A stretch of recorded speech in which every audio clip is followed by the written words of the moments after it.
여기 온라인상에 질시광이라는 타이틀을 가진 남자가 있다. 그는 자신의 홈페이지에 소설을 연재하고 있었는데 내용은 다음과 같다. 처음 계획대로 나오미를 질식사시켜야겠다고 생각했다. 나오미는 신음소리와 함께 고개를 좌우로 흔들면서 필사적으로 저항했다. 모든 과정을 녹화한 비디오 카메라를 가방에 넣었다. 집에 돌아온 후 녹화한 비디오를 몇 번이고 돌려봤다. 나오미의 고통스러워하는 모습이 아름다워서 나는 그것을 보며 몇 번이나 자위를 했다. 그가 쓴 이 섬뜩한 이야기는 얼마 지나지 않아 실제로 일어났고 세상을 경악하게 만들었다. 그의 이름은 마에우에 히로시. 히로시는 1968년 한 가정의 장남으로 태어났으며 아버지의 직업은 경찰관이었다. 이웃들의 말에 의하면 그는 얌전하고 눈에 띄지 않는 성격으로 지극히 평범한 아이였다고 한다.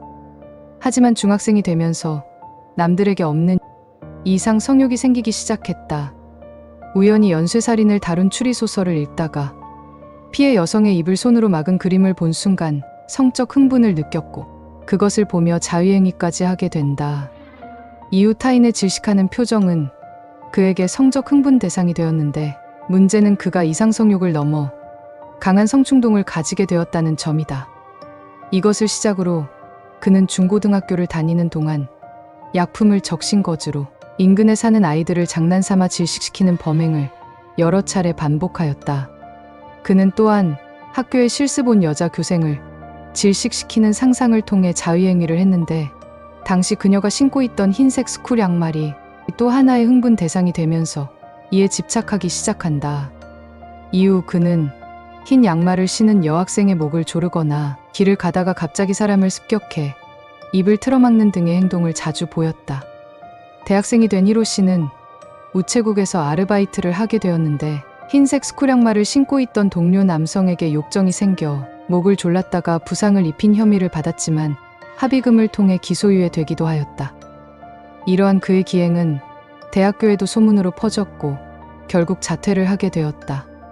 이후에도 그는 이 같은 기행을 50차례 정도 반복하였는데 한 번은 신호를 적신 수건으로 흰색 스쿨 양말을 신은 지나가는 여성 2명을 질식시켜 법원으로부터 징역 1년, 집행유예 3년형을 선고받기도 했다.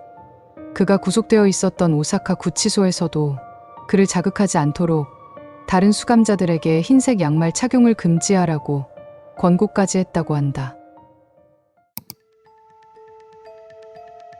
하지만 밖에서와는 다르게 그는 감옥에서 모범수로 생활하며 가석방을 받고 나오게 된다. 수리공 일을 시작하면서 올바른 삶을 살려고 노력하지만 자신의 성적 욕구를 다시 채우기 위해 2001년에 온라인 홈페이지를 개설하게 된다.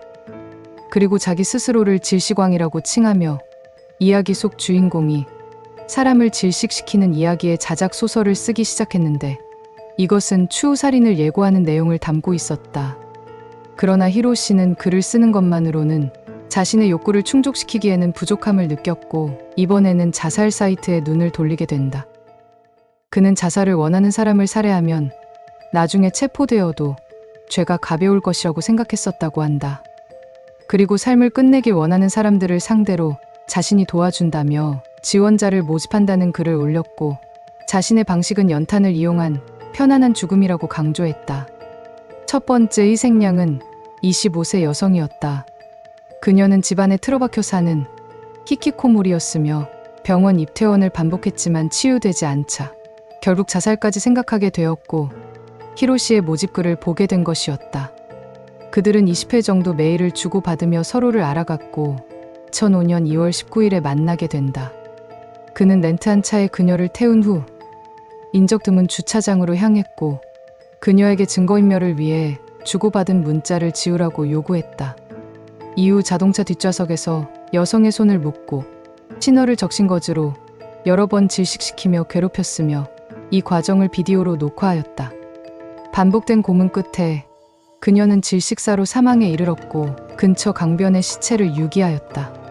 그는 고통스러워하는 그녀의 모습에 흥분을 느낀 나머지 다음 날 유기한 곳을 다시 찾아가 카메라로 그녀의 시체를 촬영하는 등 엽기적인 행동을 보였다. 그렇게 그의 첫 번째 살인은 그가 쓴 인터넷 소설과 거의 같은 살해 방법이었다. 두 번째 피해자는 남자 중학생이었다. 그는 집단 괴롭힘으로 인해 목숨을 끊길 원했던 것으로 알려졌다. 2005년 5월 21일 그는 친구에게 자살 사이트에서 알게 된 사람을 만나러 간다는 문자를 남기고 가출한 상태였다. 히로시는 역에서 남학생을 만나 조용한 장소로 이동 후 같은 방법으로 살해하였고 그의 신원이 발각되지 않도록 옷을 벗겨 유기했다. 살해 후 남학생의 휴대폰으로 그의 아버지에게 전화를 걸어 돈을 뜯어낼 계획이었지만 실패하고 만다. 추후 경찰 조사에서 그의 아버지는 장난 전화로 생각해 신고하지 않았었다고 한다. 세 번째 피해자는 긴키대학교에 다니는 21세 남자 대학생으로 히가시오 사카시에 자취하고 있었다. 그는 2005년 6월 10일 사이트를 통해 히로시를 만나게 되었고 다른 피해자들과 같은 방식으로 살해당해 숲속에 유기되었다.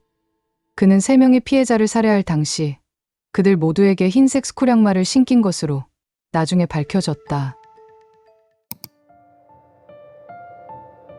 2005년 8월 2일 가와치나가노의 하천을 따라 산책하던 한 주민이 물 위에 떠있는 물체를 발견하고 경찰에 신고하였다.